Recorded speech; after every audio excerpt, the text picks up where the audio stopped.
In this video, we'll be giving you a little background on our collaborative process and what to expect during the meeting. You'll get a lot more detail in the actual meeting.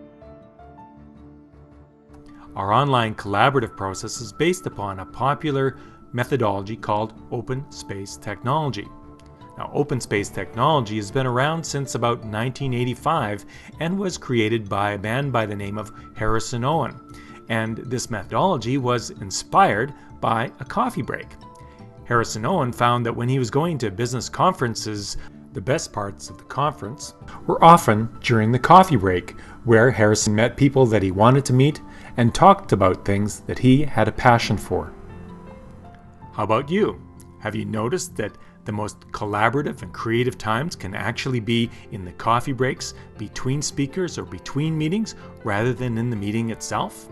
That's what Harrison Owen created in open space technology, an environment where the creative juices and the collaborative connection happened just as if he was in those coffee breaks at those conferences.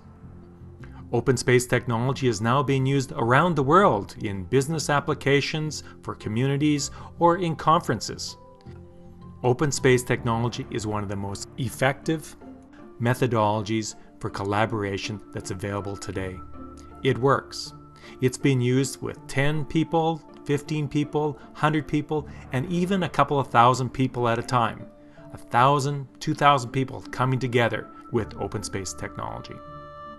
So what are the ingredients of open space technology that he put together to create this very collaborative, co-creative space?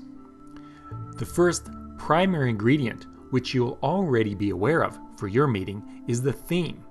This is the larger why or the purpose of the meeting. Why are you coming together to co-create and collaborate?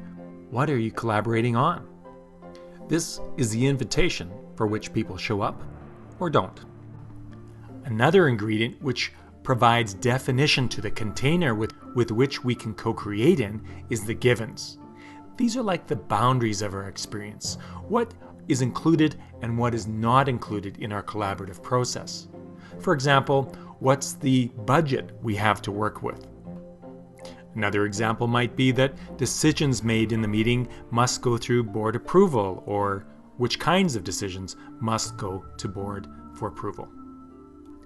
The givens also clear the space of assumptions one might have about what is not allowed or changeable that in reality is allowed and maybe even ready for change. The agenda is another key component of our collaborative process. You will notice that there's been no agenda sent out. There is absolutely no agenda to start off with. And that is one of the secrets of this process. The agenda is created from the passion of the people coming to the meeting and them taking responsibility for creating the agenda.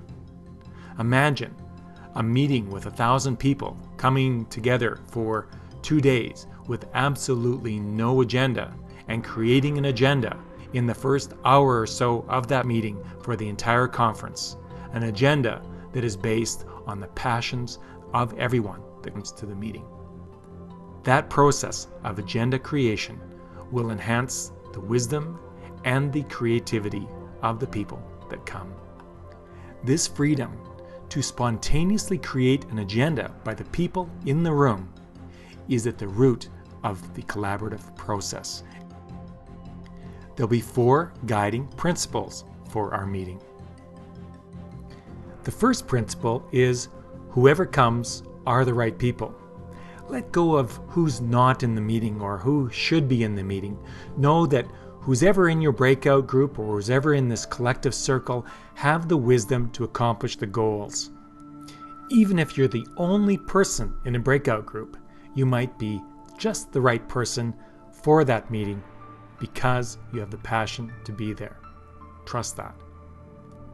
The second principle is whatever happens is the only thing that could have. This is acknowledgement that other things can happen that are different than our expectations. It's about letting go of the outcome and be open to different and new outcomes that you never thought were possible. Be prepared to be surprised on what could happen versus what isn't happening. If it isn't happening, then it just wasn't meant to be. Let go of trying to control outcome. The next principle is whenever it starts is the right time. This is about letting go of time constraints and time expectations. Creativity cannot be timed. It happens when it happens.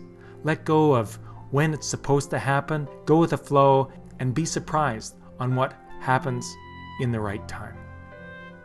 And the last principle is, when it is over, it is over. Or the corollary to that would be, when it's not over, it's not over. We've set aside in the breakout groups a certain amount of time for your meetings. They might be 45 minutes, for example, and you might be done your meeting after 15 minutes. If you're done and you've answered the question or had the work done within 15 minutes, then why not stop? Stop your meeting and go to another one. On the other side of things, you may be completely energized after 45 minutes and solving a world problem. Why stop? Continue on, create a new space, create another time when your group can get together and continue working with your passion, and stop the meeting when it is over and not before. Our collaborative process is governed by one very important law. This is the law of 2 feet, or the law of mobility. This law acknowledges that your energy is important. Your time is important. Be where you want to be. If you need to take a break, take a break. If you're passionate about being in a certain meeting, go there. Manage your energy, and that will contribute to the most effective, co-creative, collaborative process possible. When we're operating by these principles and this law, there's often a couple of different behaviors that emerge within the group. We call these butterflies and bumblebees.